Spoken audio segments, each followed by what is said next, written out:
Hello everyone and welcome to my YouTube channel. Watch my video and subscribe my channel.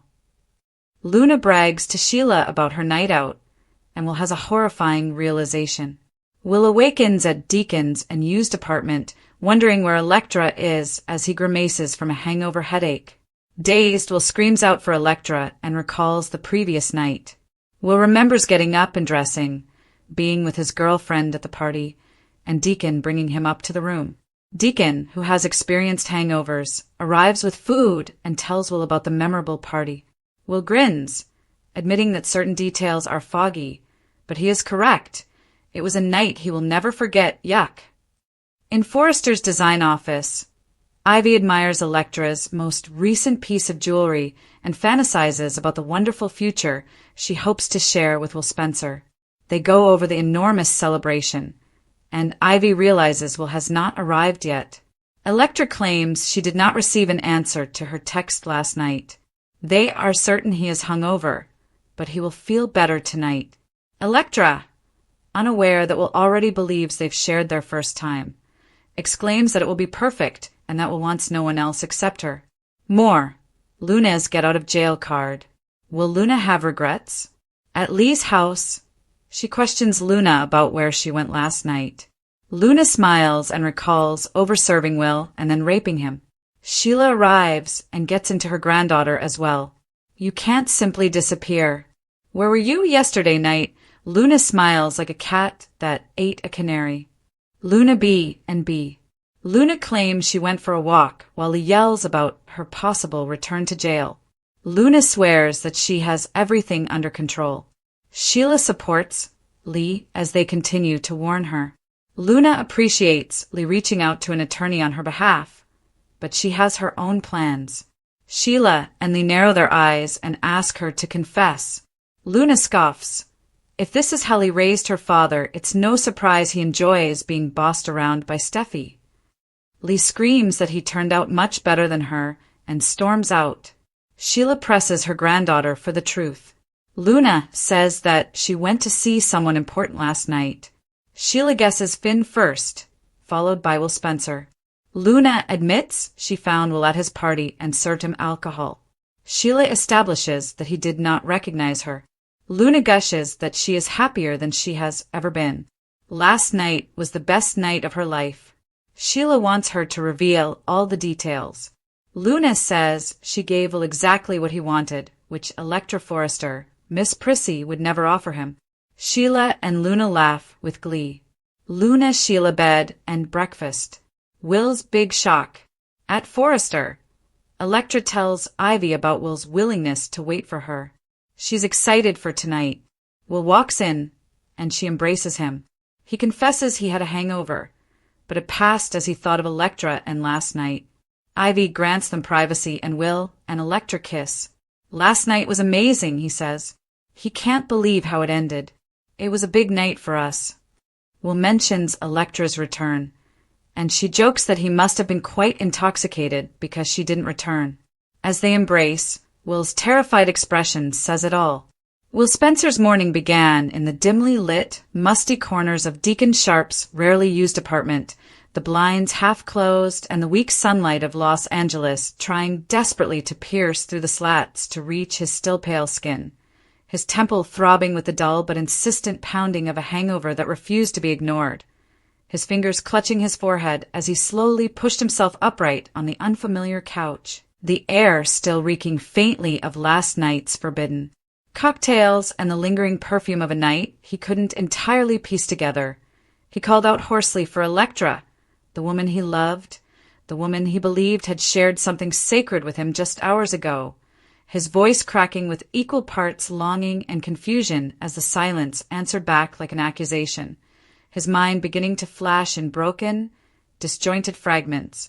The thump of music at the party, the way her laughter echoed in his ears, Deacon's hand steadying his shoulder as the world tilted around him, the sensation of lips he thought were hers, and as he dressed slowly, fumbling with the buttons of his shirt, each motion feeling heavier than it should, Deacon entered with the knowing grin of a man too accustomed to the consequences of excess, carrying greasy sustenance and a bottle of something meant to tame the headache that had taken root behind Will's eyes.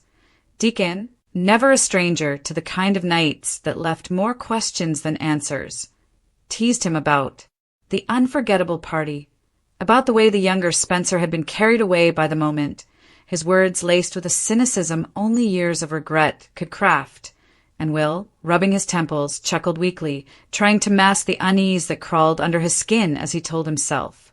And Deacon, that it had been a night to remember, even if parts of it had dissolved into a haze of blurred memories and misplaced certainty. A night that felt monumental in ways he couldn't quite define, a night that would, as Deacon said with a half-laugh, live in infamy whether he liked it or not.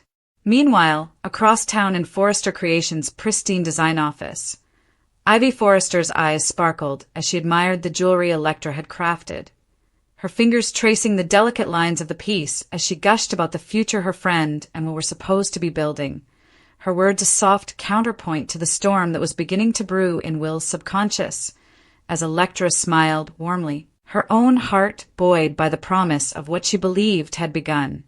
The text she sent last night, unanswered, but her optimism unshaken as she envisioned an evening of clarity, intimacy, and forward motion with the man she believed was devoted only to her, oblivious to the dark deception lurking like a shadow in their path, a deception that had stolen what should have been her moment. For at Lee Finnegan's home, tension curled in the air like smoke as Luna Nozawa slinked in with the smugness of a predator who had fed well. Her lips curled into a secretive smile as her aunt grilled her with the sharpness of a scalpel, demanding to know where she had been, what she had done, why she had vanished into the night when every eye was supposed to be watching her. Luna, carrying the weight of her vile triumph like a crown, flashed briefly in her mind to the image of a slumped, pliable, too inebriated to resist as she overserved him, as she took what was never hers to take, and the memory sent a shiver of perverse satisfaction down her spine even as she lied with practiced ease, claiming a simple walk, a breath of fresh air, a meaningless excursion in the dark. But Lee was not convinced, her fury sharp as she warned her niece that prison was a door always ready to swing open again, that her freedom was a fragile thread she seemed determined to fray. And then, as if summoned by the scent of trouble, Sheila Carter arrived, her presence both commanding and chaotic, her tone an echo of Lee's but colored with her own unique brand of manic protectiveness, scolding Luna for vanishing, for playing with fire while the world still doubted her stability. And Luna, oh Luna, tilted her head with that cat that ate the canary grin, a grin that made Sheila narrow her eyes and Lee tighten her jaw, for it was the smile of someone who believed they held a secret too delicious to share, a secret that made them untouchable. The clash escalated, Lee snapping that if this was how she raised Luna's father, it was no wonder he was perpetually entangled with women like Steffi Forrester, women who thrived on control, and Luna bit back with venom, mocking the family dynamic, before Lee stormed out in disgust, leaving Sheila to circle her granddaughter like a wolf, trying to decide if the lamb had become a rival predator. Pressed for the truth, Luna finally allowed the first crack of confession to seep through, teasing that she had gone to see someone special, and when Sheila guessed Finn, then Will Spencer, the gleam in Luna's I told the truth before her words did, her gushing explanations spilling out like poison laced with honey as she bragged of finding Will at his party, of serving him drinks, of making the night hers, of giving him what that Electra Forrester, that Miss Prissy with her perfect little plans and her perfect little dreams, would never give him. And as Sheila listened, torn between horror, amusement, and the perverse familial loyalty that had always been her curse, she found herself cackling alongside Luna, the pair sharing a moment of twisted mirth that would send ripples through the Spencer and Forrester families for months to come. And even as they laughed, fate was already tightening its noose elsewhere, for back at Forrester, Ivy and Electra's conversation about patience, love, and the promise of tonight was about to collide head-on with the jagged edge of reality. Will entered, his posture a little stiff, his smile a little too forced as Electra rushed to embrace him, her warmth disarming and genuine as she teased about his absence. about the hangover she assumed had kept him away, about the anticipation she felt for their next step, and he, driven by the half-remembered haze of the previous night, murmured about how incredible it had been, how unforgettable, how meaningful, his words tumbling out like stones from a collapsing wall. And when Ivy, ever gracious, gave them privacy and left, it was Electra's soft, loving gaze that held him steady for a moment longer, until the hammer fell. For when he referenced her return, when he spoke as though they had already crossed that sacred threshold, she laughed, lightly confused, and told him no. She had not come back. She had left early. She had spent the night elsewhere. And in that instant, the color drained from Will's face as the puzzle pieces began to rearrange themselves in a shape too monstrous to name. His arms still wrapped around her as his mind screamed the truth, his breath catching in his throat as the room seemed to tilt again, this time not from alcohol, but from the dawning horror of realization that the night he had believed belonged to them had in fact been stolen, twisted, and claimed by someone else entirely, by Luna Nozawa, whose laughter at that very moment still echoed in Sheila's living room, a dark symphony of triumph and violation, while Will's world and Electra's dreams began to crack along the fault lines no one yet knew existed. The silence that followed Electra's correction was deafening to Will, a void that swallowed the thumping of his heart and replaced it with a sharp, icy sting of panic. His arms, still wrapped loosely around her waist, suddenly felt like iron bands trapping him in a reality he could not reconcile with the warmth he thought he remembered. And in that void his mind erupted with flashes. A blurred face leaning close, a whisper in the dark. The scent that wasn't quite Electra's, but close enough to trick him. The weight of a body that moved with intention rather than intimacy. And his stomach turned with a sickening lurch as the edges of Luna Nozawa's smile from the previous night began to reassemble themselves in his memory. A phantom grin with teeth too sharp, a voice too eager. Electra, unaware of the implosion behind his eyes, chattered softly about dinner plans, about a necklace Ivy wanted her to try, about the way his absence this morning had made her miss him more than she expected, and Will nodded mechanically, his voice cracking as he excused himself to fetch coffee, to wash his face, to do anything that would buy him a moment to breathe as the walls of Forrester Creations seemed to lean in, whispering that he had been touched, used, invaded by someone who had no right, someone who was now across the city bragging about it with Sheila Carter as her willing audience. And indeed, at that very moment, Luna was basking in the toxic glow of her own retelling her. Hands animated as she painted herself the heroine of a night she had twisted into a conquest, telling Sheila how Will had looked at her with adoration, though he hadn't known it was her, how he had whispered words meant for another, how she had given him what she claimed Electra never would, the thrill of danger, the abandon of the forbidden. Sheila, perched on the edge of Lee's sofa with her hands clasped, wore an expression that shifted from amusement to calculation, the kind of look only Sheila could muster when weighing the value of a sin, for in Luna's crime, Sheila saw not just the thrill of rebellion, but the potential leverage over both the Spencer Empire and the Forrester dynasty, a way to insert herself once more into the narrative as either the savior who exposes the truth or the matriarch who protects the girl who shared her blood, and Wiley returned from her storming exit to overhear only fragments, enough to tighten her suspicion. Enough to renew her resolve to leash Luna with legal constraints and psychological evaluations. Will retreated into the Forrester men's room, staring at his own reflection with eyes that no longer recognized the man staring back, his breath fogging the mirror as questions spiraled. Had he been drugged? Tricked? Was there evidence? Would anyone trust him, a Spencer heir known for excess, over Sheila Carter's soft-spoken granddaughter? Could he tell Electra without ruining her or making her feel implicated in a night she had never experienced? The weight of it pressed on his chest like a vice, his hands trembling as he splashed cold water over his face, the droplets carrying away neither the memory nor the sense of violation that clung to his skin elsewhere. Ivy, ever observant, noticed the tightness in Electra's smile when Will returned. The way his kiss landed too soft, too distant, the way his hands lingered on hers, as though he were trying to convince himself of something that used to come naturally, and she made a mental note. To probe later, to ensure her friend was not being drawn into yet another Forrester Spencer melodrama that would chew her up and spit her out. But the melodrama had already begun to take root, its roots deepening as Luna, emboldened by Sheila's dark cackle and Lee's begrudging silence, whispered to herself that this was only the beginning, that what would come to see her as the answer to the longing Electra never fulfilled, that she could carve out a place for herself, not just in his bed but in his mind, his family, his inheritance. For the night she had stolen was, to her, not a crime but a down payment on a future she intended to claim, a future Sheila might yet help her build if the cards were played just so. And as the sun climbed higher over Los Angeles, the city glittered with the promise of beauty and betrayal alike, each ray of light falling like a spotlight on players who didn't yet know the script they were trapped in had been rewritten in the dark by a woman with a wicked grin and a grandmother who thrived in chaos.